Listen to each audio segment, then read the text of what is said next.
Welcome everyone. Today we are going to talk about writing task 2 that appeared recently on 24 June 2023 in IELTS exam. So let's take a look at our writing topic.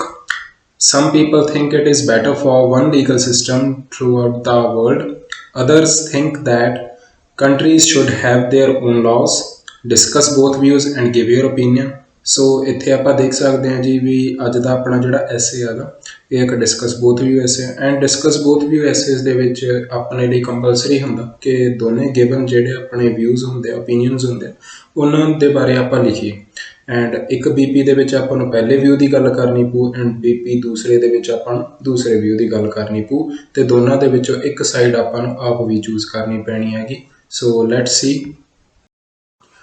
Okay guys, so here is our introduction. Nowadays it has become a debatable issue that whether there should be one judicial system across the globe or not. Even though few individuals believe that a particular law-making structure for all nations is beneficial, I state that distinct countries require different law policies.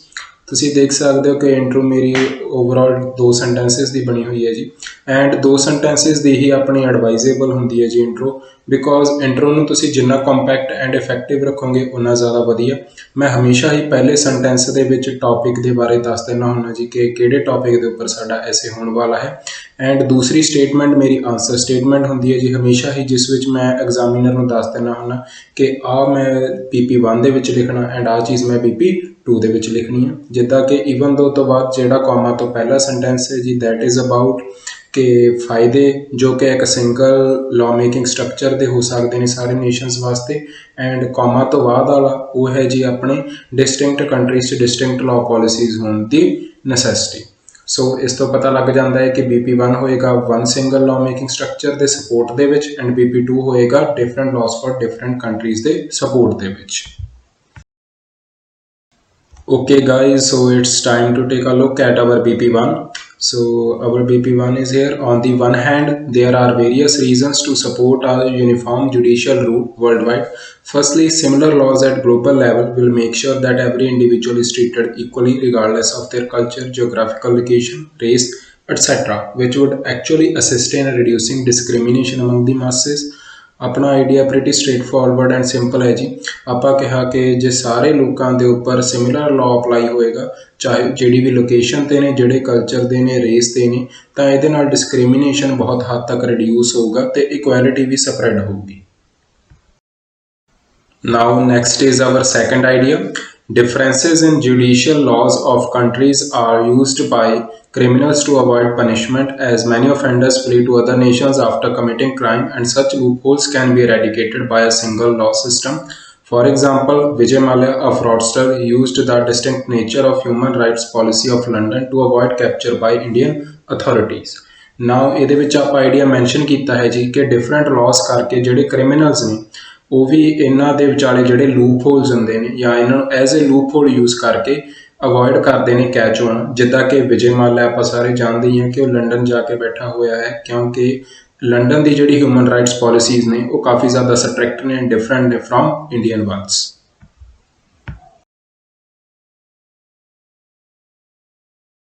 Okay guys, here is BP2.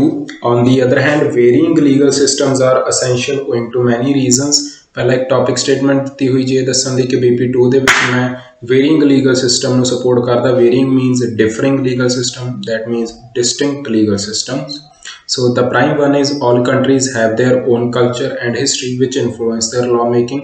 Thus, similar juridical rules may diminish importance of nation's background and tradition of people living there. ਸੋ ਆਪਾਂ ਜਾਣਦੇ ਹਾਂ ਜੀ ਕਿ ਕੋਈ ਵੀ country ਦੇ ਜਿਹੜੇ rule ਹੁੰਦੇ ਨੇ ਉਹ ਇਨਫਲੂਐਂਸ ਹੁੰਦੇ ਨੇ ਉੱਥੋਂ ਦੇ ਬੈਕਗਰਾਊਂਡ ਉੱਥੋਂ ਦੇ ਕਲਚਰ ਦੁਆਰਾ ਜੇ ਇੱਕੋ ਜਿਹੇ ਰੂਲ ਹੋਣਗੇ ਤਾਂ ਕਿਤੇ ਨਾ ਕਿਤੇ ਜਿਹੜਾ ਉਹ ਪ੍ਰਭਾਵ ਹੈ ਤੇ ਜਿਹੜੀ ਇੰਪੋਰਟੈਂਸ ਹੈ ਉਹਨਾਂ ਕਲਚਰ ਤੇ ਬੈਕਗਰਾਊਂਡ ਦੀ ਉਹ ਡਿਮਿਨਿਸ਼ ਹੋਣ ਲੱਗ ਜਾਏਗੀ ਉਹ ਘਟ ਜਾਏਗੀ Okay guys, so here is our second idea for the BP2. Other than this, the existence of differing judicial systems allows nations to make laws as per their domestic conditions and to change them with the period of time. For example, in France, it is allowed to criticize and joke about religions, but it is punishable offense in India due to its people being highly religious. Now, ਇੱਥੇ ਤੁਸੀਂ pretty simple example ਦੇਖ ਰਹੇ ਹੋ ਕਿ ਹਰੇਕ country ਆਪਣੀ domestic conditions ਦੇ base ਦੇ ਉੱਪਰ ਲਾਜ਼ ਬਣਾ ਸਕਦੀ ਹੈ ਜੇ ਡਿਫਰੈਂਟ ਲਾਅ ਸਿਸਟਮ ਐਗਜ਼ਿਸਟ ਕਰਨ।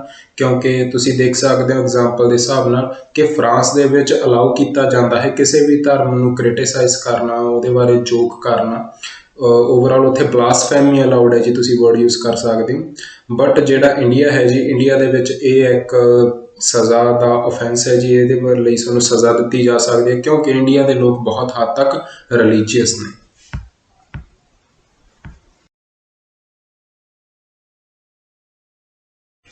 So guys, it is the end of the essay. We are at our conclusion. In conclusion, while spreads equality and mitigates any loopholes are the reasons that why masses support a single legal system, I restate that distinct law-making structures are still necessary. ਸੋ ਇੱਥੇ ਮੈਂ pretty ਮੱਚ ਆਪਣੀ answer statement ਨੂੰ ਹੀ rephrase ਕਰਕੇ ਉਹਦੇ ਵਿੱਚ ਕੁਛ ਕੁ ideas ਜਿਹੜੇ ਮੈਂ BP1 ਦੇ ਵਿੱਚ ਮੈਂਸ਼ਨ ਕੀਤੇ ਸੀ ਉਹਨਾਂ ਨੂੰ ਸ਼ਾਰਟ ਫਾਰਮ ਦੇ ਵਿੱਚ ਦੱਸ ਕੇ ਆਪਣਾ ਕਨਕਲੂਜ਼ਨ ਖਤਮ ਕਰ ਦਿੱਤਾ ਹੈ ਜੀ। ਹਮੇਸ਼ਾ ਧਿਆਨ ਰੱਖੋ ਕਿ ਕਨਕਲੂਜ਼ਨ ਦੇ ਵਿੱਚ ਕੋਈ ਐਕਸਟਰਾ ਆਈਡੀਆ ਨਾ ਐਡ ਕਰੋ, ਜੋ ਤੁਸੀਂ BPs ਦੇ ਵਿੱਚ ਮੈਂਸ਼ਨ ਕੀਤਾ ਉਹਦੇ ਰਿਗਾਰਡਿੰਗ ਹੀ ਕੋਈ ਨਾ ਕੋਈ ਮੈਂਸ਼ਨ ਪਾਓ, ਅਤੇ ਹਮੇਸ਼ਾ ਆਪਣਾ ਜਿਹੜਾ ਵੀ ਕਨਕਲੂਜ਼ਨ ਹੈ ਉਹ ਆਪਣੀ ਆਨਸਰ ਸਟੇਟਮੈਂਟ ਦੇ ਨਾਲ ਲਿੰਕਡ ਰੱਖੋ ਤਾਂ ਕਿ ਕਨੈਕਟੀਵਿਟੀ ਇੰਪਰੂਵ ਹੋਵੇ ਤੁਹਾਡੇ ਐਸੇ ਦੀ। Okay, so that's it for today. ਸਾਰਿਆਂ ਨੂੰ ਐਸੇ ਵਧੀਆ ਲੱਗਿਆ ਹੋਵੇ ਜਿੱਦਾਂ, then please like, share and subscribe. And ਕੋਈ ਵੀ ਤੁਹਾਡੀ queries ਹੋਣ, ਕੋਈ ਤੁਹਾਨੂੰ mistake ਲੱਗੀ ਹੋਵੇ, anything you would like to ask, please comment it down. It will be answered in a very few times.